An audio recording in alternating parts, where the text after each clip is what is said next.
everybody and welcome back to Starcub Review. I'm your host as always, Starcub. Hey, how you doing? So today's review is another book review, book number 4. And today's book review I've been wanting to do for a long time. Finally read the book and I absolutely just fell in love with the book, and I've just been waiting to do a review on it. But before I get into the review for the book, I just want to give a big shout out to everyone new to my channel, new subscribers as well over the last several days.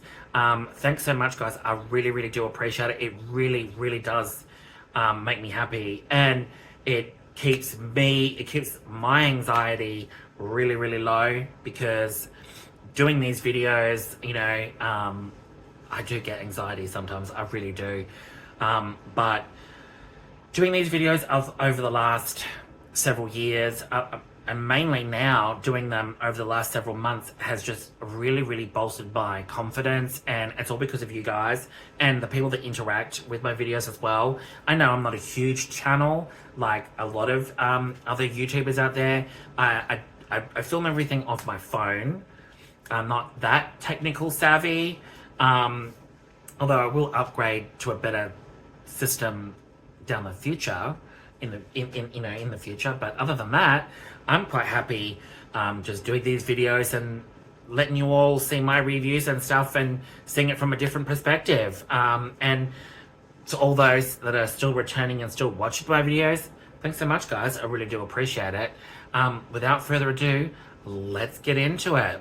So, book number 4 is Howl's Moving Castle by Diana Wynne Jones, published in 1986, and Miyazaki did a feature film on this, animated feature film, in 1989, which is one of my all-time favorite animated films, apart from Nausicaa of the Valley of the Wind.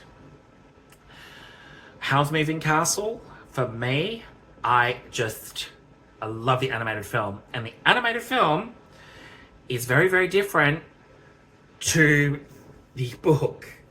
Now, the setup for all the characters in Howl's Moving Castle are very different to the animated film. It still has the same whimsical, fantasy, upbeat feel of it, and the journey is absolutely incredible. The book is absolutely amazing. So is the film. But the characters are so different. For instance, Howl, the Wizard Howl. He is so different in the book. His personality is so much more different in the animated film than in the book. Sophie, I feel like Sophie in the book and Sophie in the film are one and the same, both done extremely well. Calcifer, so much different. I absolutely love Calcifer, one of my favorite characters. Absolutely adore Calcifer. I've got a beanie of Calcifer as well. But Calcifer is different. Michael is different in the book to the film. Witch of the Waste is different in the book to the film. There are so many facets to the book and in the film, but the characters are so different, especially the scarecrow, cute little scarecrow dude in it, who is called Turnip Head. In the book is different. His whole Turnip Head's whole journey in the book is different, and he's not actually called Turnip Head in the book, whereas in the animated film, yes, everyone's gone with Turnip Head, but we all know who Turnip Head is.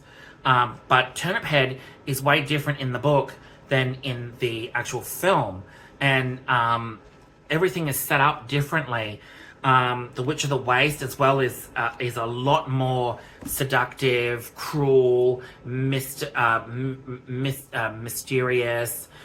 There's something about the Witch of the Waste in the book that really sells it for me, and in the film, the Witch of the Waste is just ups the ante, I believe. I believe that it really does up the ante. But like I said, the book is different from the film, obviously. And I know there's fans of the book and there's fans of the film. I absolutely love the film, but I only found out Howl's Moving Castle was based on a book about a year, 2 years ago. And I picked up the book last year, and I was like, it's based on a book? And I was like, oh my god, I didn't know that, because when I saw Howl's Moving Castle, I was in my 20s and I didn't know it was based on a book. You know, I could feel like a complete idiot there, but hey, that's me telling the truth, people.